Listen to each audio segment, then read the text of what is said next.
Hello engineers, আমি চলে এসেছি নেক্সট ভিডিও, যেখানে আমরা একটা সিগনালে, এটা একটা সিগন্যাল, এই সিগনালে আমরা পাওয়ার ক্যালকুলেট করব। তো প্রথমেই দেখতে পাচ্ছি সেটা একটা পিরিয়ডিক সিগন্যাল, যার পিরিয়ড টি। এই টি পিরিয়ড পর, ভালো করে দেখ, এই যে টি পিরিয়ড পর, এই টি পিরিয়ড পর সিগন্যালটা কিন্তু আবার রিপিট করেছে। এই যে টি পিরিয়ড পর সিগন্যালটা কিন্তু আবার রিপিট করেছে, এই যে। তাহলে যেহেতু টি পিরিয়ড পর সিগন্যালটা আবার রিপিট করেছে, সেই কারণে এটা একটা পিরিয়ডিক সিগন্যাল। আর পিরিয়ডিক সিগন্যালে অলওয়েজ টোটাল এনার্জি ইনফাইনাইট হবে, আর পাওয়ার একটা ফাইনাইট ভ্যালু থাকবে। তো এখানে আমাকে পাওয়ারটাই ক্যালকুলেট করতে হবে। পিরিয়ডিক সিগন্যাল অলওয়েজ পাওয়ার সিগন্যাল, তাহলে পাওয়ার একটা ভ্যালু পাবো।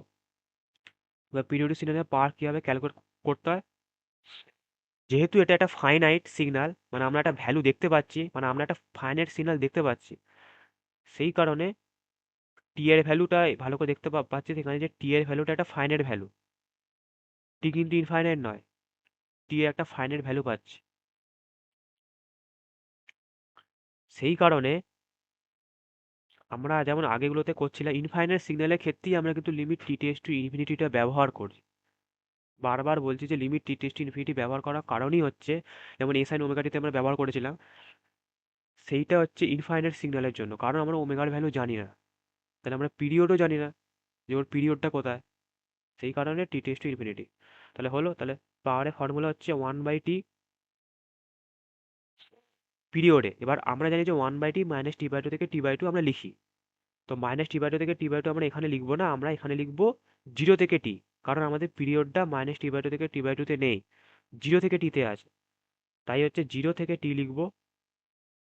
একইভাবে আমরা মডের ভেতরে xt² dt লিখবো।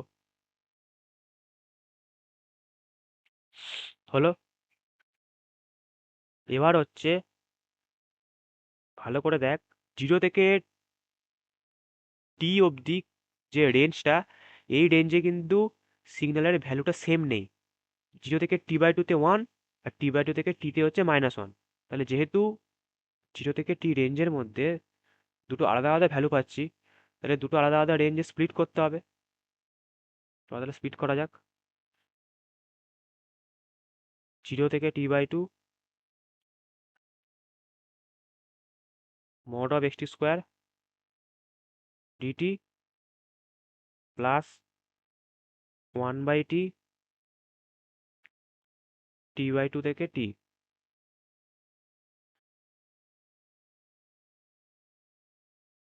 mod of xt² dt। হলো।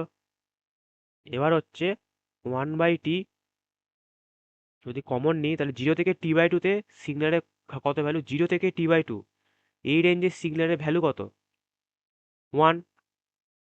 দেখে দেখে ভ্যালু ঠিকঠাক বসাবি। 0 থেকে ফার্স্টটাকে রেঞ্জটাকে স্প্লিট করবি ঠিকভাবে, 0 থেকে টি অবধি তো করতেই হবে ইন্টিগ্রেশন, কারণ পিরিয়ডে ইন্টিগ্রেশন করতে হবে। তো 0 থেকে টি/2, এবার মাইনাস টি/2 থেকে টি/2 লিখলাম না কেন, কারণ এখানে পিরিয়ডটা 0 থেকে টিতে আছে। তো 0 থেকে টি অবধি করলাম, এবার 0 থেকে টিটাকে ঠিকভাবে স্প্লিট করবি। দেখ 0 থেকে টি এর মধ্যে দুটো ভ্যালু, একটা হচ্ছে 1, একটা -1। তাই এবার কত থেকে কত 1 আছে 0 থেকে টি/2 তে, তাই 0 থেকে টি/2 লিখেছি। আর কত থেকে কত -1 আছে টি/2 থেকে টি, তাই টি/2 থেকে টি অবধি -1 লিখেছি। তাহলে আশা করি কোনো অসুবিধা নেই বুঝতে। ভ্যালুগুলো ঠিক করে বসাবে যে কোন রেঞ্জে কত ভ্যালু আছে। তাহলে 0 থেকে টি/2 হচ্ছে ভ্যালু আমাদের 1, যেহেতু মড, সেই কারণে মাইনাস থাকুক কি এ থাকুক আমাদের ভ্যালু 1ই হবে।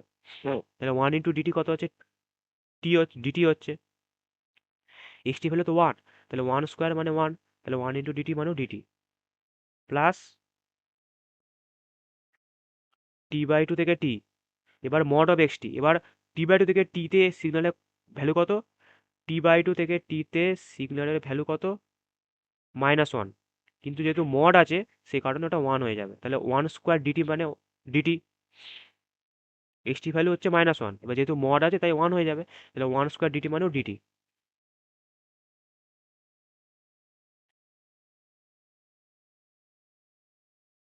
সিম্পল।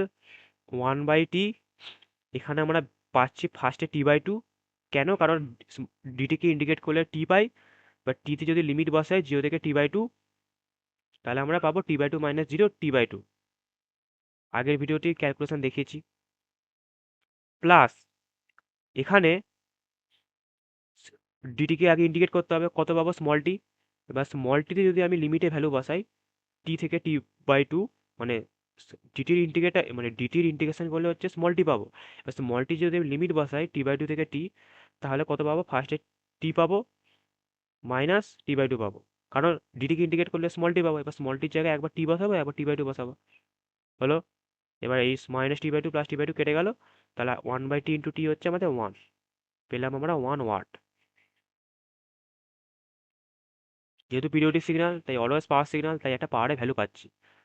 এবার এই সিগন্যালটাতে যদি তোদের বলতো, ভালো করে শোন, এই সিগন্যালটাতে যদি তোদের বলতো যে এনার্জি বার করো, তো এনার্জি দু রকম হয়, বললাম যে টোটাল এনার্জি কিন্তু ইনফাইনাইট হবে, কারণ মাইনাস ইনফিনিটি থেকে ইনফিনিটি ইন্ডিকেট করতে হবে।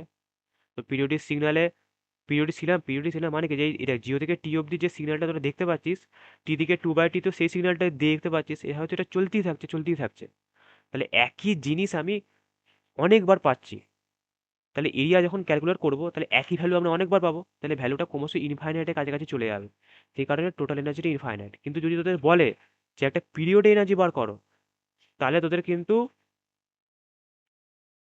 0 থেকে টি অবধি সিগন্যালটাকে ইন্ডিকেট করতে হবে। তাহলে কি চেঞ্জ হবে, যদি একটা পিরিয়ডে যদি এনার্জি বার করতে বলে, তাহলে যেটা 1/t লিখেছি সেই 1/t টার্মটা আর থাকবে না। 1/t টার্মটা পাওয়ারের জন্যই আসে, তাহলে 1/t টার্মটা থাকবে না, বাকি সব সেম। 0 থেকে টি অবধি ইন্ডিকেট করতে হবে xt²dt কে। যদি বলে একটা পিরিয়ডে এনার্জি, কিন্তু যদি টোটাল এনার্জি বলে তাহলে কিন্তু ইনফাইনাইট। তো তাহলে নেক্সট ভিডিও দেখা হবে নেক্সট ভিজুয়াল সিগন্যাল নিয়ে। Bye bye. Just take it easy.